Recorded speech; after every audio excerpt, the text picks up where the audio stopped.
Today, I want to tell you a story about a witch who loses her hat, her bow, and her wand. And about all the new friends she meets on her journey. Gather round closely. Children to the front, please.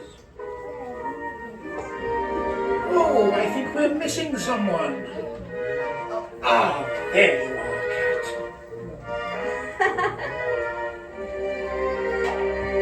Are you two making a spell?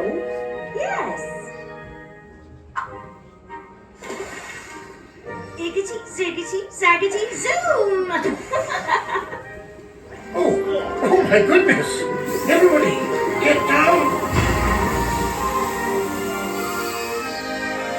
Oh, that was close! The witch had a cat and a very tall hat and long ginger hair, which she wore in a plait.